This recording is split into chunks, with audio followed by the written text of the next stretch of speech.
Hello friends, you are most welcome on Kapil commerce classes. देखिए friends, आज हम spoken English के एक बहुत गजब सेशन की शुरुआत करने जा रहे हैं और उसमें structures of English. Structures of English का मतलब क्या होता है कि हम लोग यदि बोलना चाहते हैं बट यदि हमें वो स्ट्रक्चर नहीं मालूम होता है then we can't speak English well. कहाँ तक आप रटोगे, कितने सेंटेंस आप रटोगे, कितने फ्रेजेज आप रटोगे। कैसे हम इसको सीखें, how to express our ideas, क्या वो तरीका है, क्या वो वे है जिससे हम लोग बोल सकें। इसलिए today I will discuss structures of English. देखिए सबसे पहला है structures of English.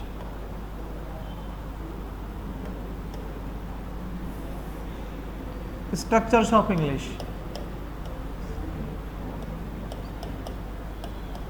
Structures of English यानी इंग्लिश के कौन कौन से स्ट्रक्चर्स हैं and how they are used. जैसे मैंने लिखा कि सबसे पहले जब भी चाहूँगा आएगा, क्या आएगा, चाहूँगा। तो चाहूँगा के लिए आएगा वुड लाइक टू, क्या आएगा, वुड लाइक टू। तो उसमें सभी के साथ में आपका वुड लाइक टू आएगा और मीनिंग क्या होगा, चाहूँगा। Would like to plus V1। जैसे मान लो मैंने बोला कि मैं अंग्रेजी सीखना चाहूँगा, तो क्या होगा, I would like to learn English. I would like to learn English.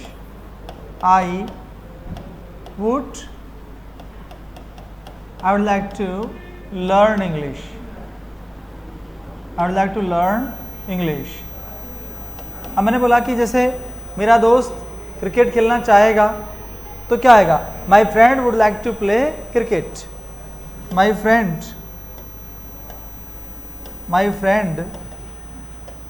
would like to play cricket. Would like to play cricket. अब मैंने बोला कि जैसे मैं यहाँ से जाना चाहूँगा, तो क्या आएगा, I would like to go from here. I would like to go from here. यानी मैं यहाँ से जाना चाहूँगा। I would like to go from here. Next है I would like to go from here. Go from here इसका मतलब होगा मैं यहाँ से जाना चाहूँगा। तो जब भी चाहूँगा आएगा तो वुड लाइक टू। जैसे मैं नदी में तैरना चाहूँगा, I would like to swim in the river. मैं तुम्हारी सहायता करना चाहूँगा, I would like to help you. मैं हंसना चाहूँगा, I would like to laugh. Ramesh मेरी मदद करना चाहेगा, Ramesh would like to help me. तो एक फिक्स एक स्ट्रक्चर होगा, जब भी चाहूँगा चाहूँगी आएगा वुड लाइक टू आएगा। जैसे मैं नाचना चाहूँगा, I would like to dance. मैं बातें करना चाहूँगा, I would like to talk. Meera हंसना चाहेगी, Meera would like to laugh. तो जब भी चाहूँगा चाहूँगी आएगा, आपके दिमाग में क्या आना चाहिए, would like to, would like to. तो ये होगा हमारा फर्स्ट स्ट्रक्चर, चाहूँगा चाहूँगी, वुड लाइक टू। अब देखिए इसी तरह से हमारा जो नेक्स्ट जो स्ट्रक्चर है वो है रूल नंबर सेकंड है, जब भी पढ़ा पढ़ी आता है तो क्या आता है, हैड टू। क्या आता है, हैड टू। मतलब कंपल्शन ऑफ द पास्ट की मजबूरी। अब आप लोगों को थोड़ा सा स्ट्रक्चर लर्न करना है and then you have to make your sentences. जैसे मेरा स्ट्रक्चर है नंबर सेकंड है, subject had to plus V1 और ऑब्जेक्ट। ये आ गया। कब आएगा, इसका यूज़ कैसे करेंगे, जब भी पढ़ा पढ़ी पढ़े आएगा।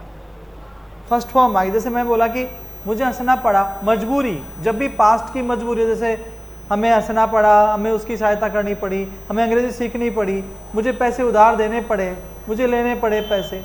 तो जब भी मजबूरी और पास्ट की है तो then had to is used. Had to is used. जैसे मान लो मैंने लिखा कि मुझे दिल्ली जाना पड़ा, तो क्या आएगा, I had to go to Delhi. I had to go to Delhi. अब मैंने बोला कि मुझे अंग्रेजी सीखनी या हमें अंग्रेजी सीखनी पड़ी, हमें अंग्रेजी सीखनी पड़ी, तो क्या आएगा, हमें अंग्रेजी सीखनी पड़ी, we had to learn English. We had to learn English. अब मैंने बोला कि उन्हें मेरी मदद करनी पड़ी, तो क्या आएगा? They had to help me, they had to help me, they had to help me. कितने भी सेंटेंस हो, कितने भी आपके माइंड में इस तरह की चीज आती है, then these things will help you lot. ये गजब की चीजें, these are wonderful things, let me tell you. अब मान लो कि कितने भी आपने सेंटेंस लिखे और आपके यदि जहन में इस तरह की चीज आती है, then you can make them easily. जैसे मैंने बोला कि गीता को मेरे लिए चाय बनानी पड़ी, गीता को मेरे लिए चाय बनानी पड़ी, तो क्या आएगा? Geeta had to make tea for me, Geeta had to make tea for me, tea for me. अब मैं बोलो कि रमेश को नदी में तैरना पड़ा, मजबूरी होगी ना, तो क्या आएगा? रमेश को नदी में तैरना पड़ा, Ramesh had to swim in the river, Ramesh had to swim in the river. तो नेक्स्ट स्ट्रक्चर क्या हो गया? Ramesh had to swim in the river, swim in the river, Ramesh had to swim in the river. ये हमारा एक स्ट्रक्चर हुआ। जैसे हमें हंसना पड़ा, we had to laugh, Dinesh को जाना पड़ा, Dinesh had to go, Geeta को पुस्तकें चुरानी पड़ी, Geeta had to steal books, Rohit को क्रिकेट खेलना पड़ा, Rohit had to play cricket, मुझे प्रश्न पूछने पड़े, I had to ask questions. तो जब भी पढ़ा पढ़िया आएगा, हैड टू इज यूज्ड, क्या आएगा? Had to is used. तो कितनी सिंपल इंग्लिश है, लेकिन बात एक ही बढ़ता, question is that these structures are mandatory, ये बहुत जरूरी हैं, अदरवाइज वरना तो we can't speak in a best way, हम अच्छी तरह से नहीं बोल सकते। So what's necessary? पढ़ा पढ़ी हैड टू, पढ़ा पढ़ी हैड टू। गीता को रोना पड़ा, Geeta had to weep, Mohan को हंसना पड़ा, मोहन हैड टू लाफ। तो इस तरह क्या होता है? लाइक दिस तुम भी सुधार सकते हो English, you can also enhance improve your English very well. अब देखिए structure number 3, what is that? अब देखो आप, रूल नंबर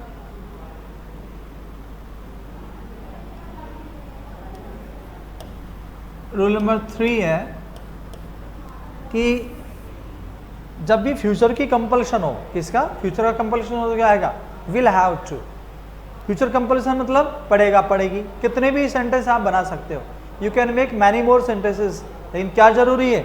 आपको स्ट्रक्चर जरूरी है। This structure is very necessary. कैसे बनेगा देखो, इसका structure subject plus will have to, क्या आएगा? Will have to plus V1 और ऑब्जेक्ट। ये किसका मतलब क्या होगा? पढ़ेगा पढ़ेगी, क्या होगा? पढ़ेगा पढ़ेगी। जैसे मान लो आप कोई भी बात कहना चाहते हो कि तुम्हें अंग्रेजी सीखनी पड़ेगी, तो फ्यूचर की मजबूरी होगी, कंपल्सन ऑफ द फ्यूचर। तुम्हें अंग्रेजी सीखनी पड़ेगी तो क्या होगा? You will have to learn English. क्या बनाओगे आप? You will have to learn English, you will have to learn English. ये लो, वेरी सिंपल। अब आप hundreds of sentence, thousands of lakhs of sentence you can make, but what's necessary कि हमें पढ़ेगा पढ़ेगी याद होना चाहिए। अगर हिंदी में जैसे पढ़ेगा पढ़ेगी आपको दिमाग में आता है, then will have 2 + V1 is used। अब जैसे मान लो दूसरा मैंने लिखा कि राधा को नाचना पड़ेगा, यानी राधा की मजबूरी फ्यूचर में, तो क्या आएगा? Radha will have to dance, Radha will have to dance। इसका मतलब राधा को नाचना पड़ेगा। अब मैंने लिखा नंबर 3 कि गणेश को मेरे लिए चाय बनानी पड़ेगी, गणेश को मेरे लिए चाय बनानी पड़ेगी। अब दिमाग में आ गया, हमने टेंस भी पढ़ रखी, हमने ग्रामर भी पढ़ रखी, but if you don't know these things तो फिर भैया नहीं बना पाओगे, बिकॉज ये एक स्ट्रक्चर है। अब लगता है सब्जेक्ट विल हैव टू, लगता है तो वही टेक्निकल ग्रामर वाला पार्ट होगा। No, it's very important. तो मैंने लिखा कि मीरा को किताबें चुरानी पड़ेंगी, मीरा को किताबें चुरानी पड़ेंगी, तो क्या आएगा? Meera will have to steal books, Meera will have to steal books, Meera को किताबें चुरानी पड़ेंगी। अब मैं कहूँगी तुम्हें गरीबों की मदद करनी पड़ेगी, तुम्हें गरीबों की मदद करनी पड़ेगी, तो क्या आएगा? You will have to help the poor, you will have to help the poor,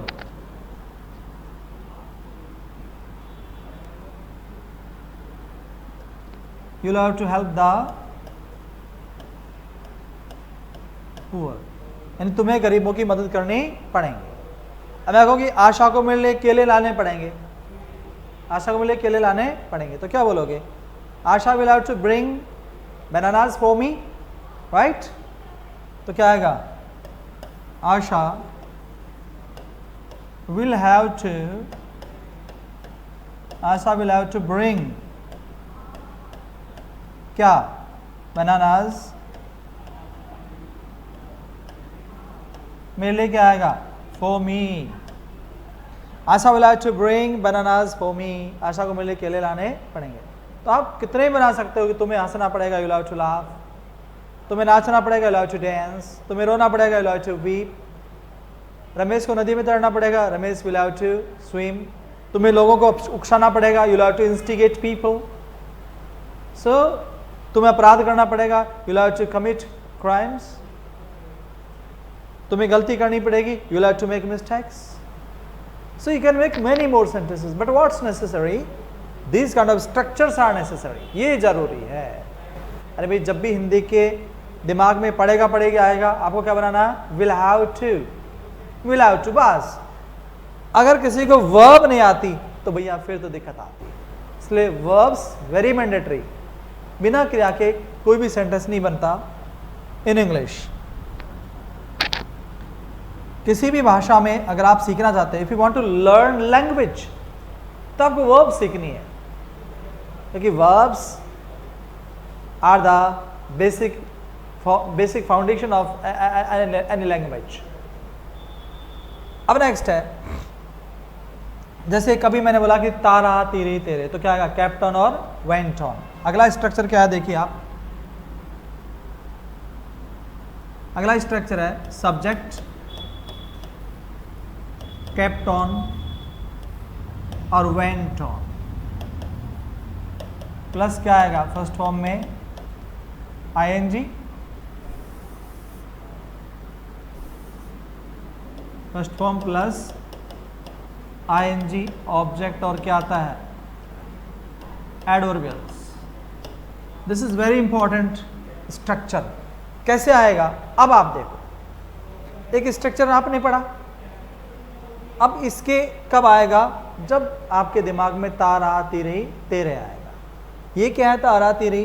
कुछ लोगों को लगता है हम इंग्लिश सीख रहे हैं, then these are very simple things. No, these are simple things no doubt, but without these things we can't express our ideas, our emotions, our feelings, our sentiments in a nice way. So we cannot forget the role of these things, the importance of these things, the contribution of these things. No, we can't forget.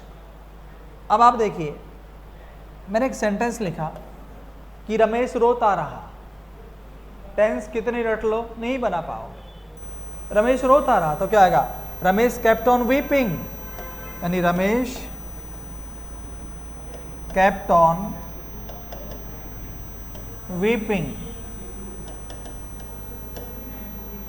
या Ramesh kept on laughing। Ramesh kept on या went on, both are same। weeping, you can use kept on और went on, दोनों में से कोई सा आप use कर सकते हो। अब देखिए नेक्स्ट है, मैंने बोला कि गोपाल बातें करता रहा, तो क्या आएगा? Gopal kept on talking. Gopal kept on talking, या Gopal went on talking. Gopal went on talking. तो kept on और went on के बाद क्या आता हमेशा? ing is used. ing is used.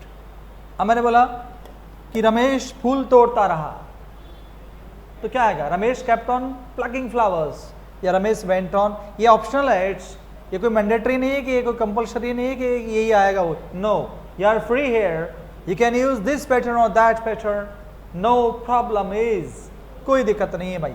जैसे मैंने कहा कि वे प्रश्न पूछते रहे, तो क्या आएगा? दे kept on या went on asking questions.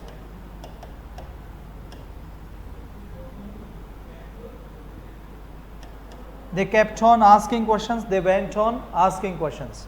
Fix a structure, you can make many sentences. अब आप देखिए, now see that phone number. अब मैं लिखा कि रामू गरीबों को पीटता रहा, रामू गरीबों को पीटता रहा, तो क्या आएगा? रामू, ये तो स्ट्रक्चर सेम है, kept on या went on. beating children, beating children.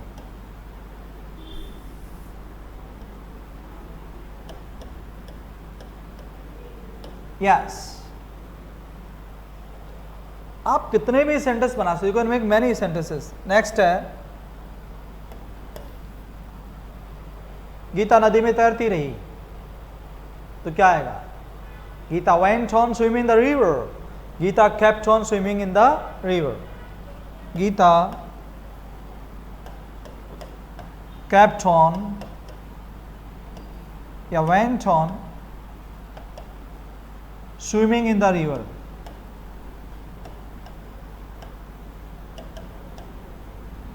Swimming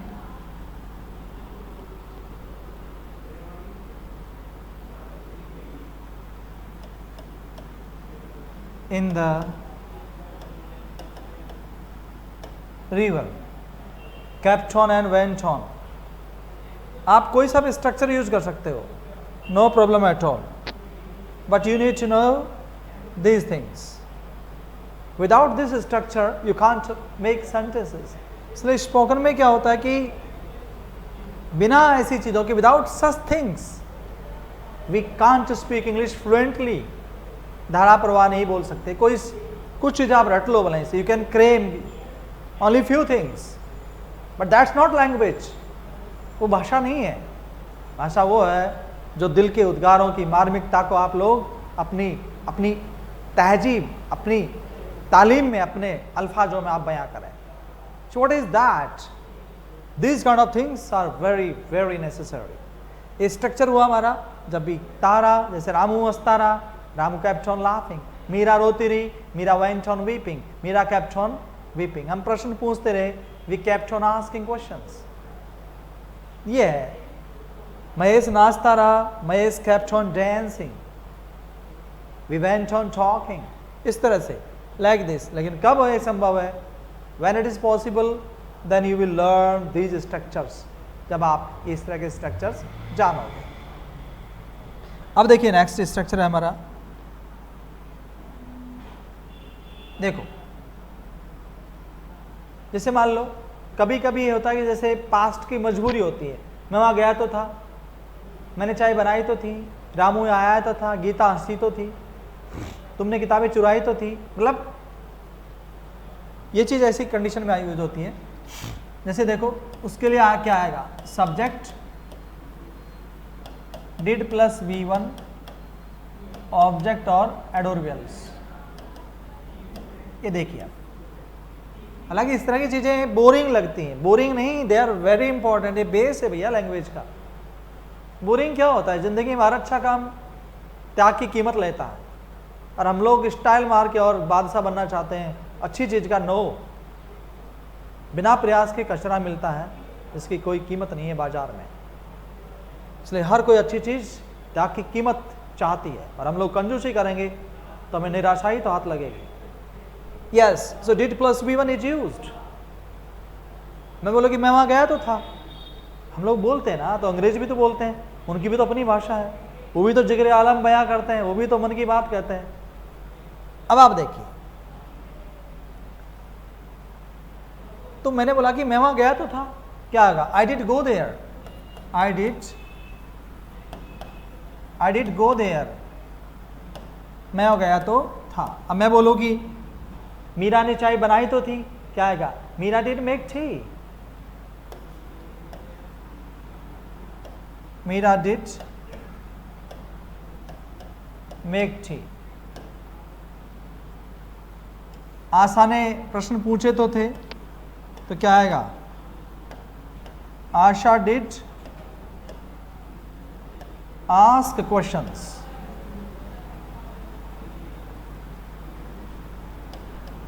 Asha did ask questions. मतलब जब आपको झंझलाहट में हेजिटेशन के साथ जवाब देना पड़ता है, तो फिर इस तरह का, अब हालांकि ये प्रैक्टिकल लाइफ में संभव नहीं है। व्यवहारिक जिंदगी में आपसे बोलो कि तुम वहाँ गए थे, हाँ मैं गया था, हाँ मैं वहाँ गया तो था, तो क्या हो गया? बुरा लगता है ना। लेकिन जब किसी को समझ में नहीं आती तो ये पावर यूज करना पड़ता है। जैसे मैं कहूँ कि मैंने चाय बनाई तो थी कल, तो क्या नहीं बनाई? तो मैंने कल चाय बनाई तो थी, तो क्या करोगे आप? तो ये पावर काम करेगा आपका। अब देखो आप, तो क्या आएगा? मैंने कल चाय बनाई तो थी, तो क्या आएगा? I did make T. उस दिन क्या आएगा? That day. उस दिन क्या होता है? That day. I did make tea that day. अब नेक्स्ट है, जैसे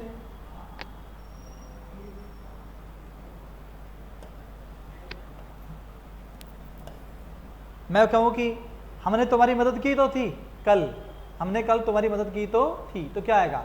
we did help you yesterday, we did help you, कल क्या होगा? Yesterday, we did help you yesterday. ये वाला पैटर्न है। I did make tea that day, Asha did ask questions.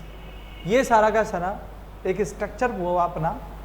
जब भी पास्ट की कंपल्शन को डिनोट्स करते हैं, then this kind of structures are used, this kind of structures are used. तो दोस्तों, आज के सेशन में इतना ही है, और नेक्स्ट सेशन में हम जो रिमेनिंग रूल्स रेगुलेशंस है स्ट्रक्चर्स के, उसका हम विधिवत तरीके से आपके समक्ष पेश करेंगे। But I am sure that if you will keep on watching such things, they will help you, they will change your life. आपका एटीट्यूड, आपका दृष्टिकोण, आपका way of talking, everything will be changed. So have patience and keep it up. Thank you.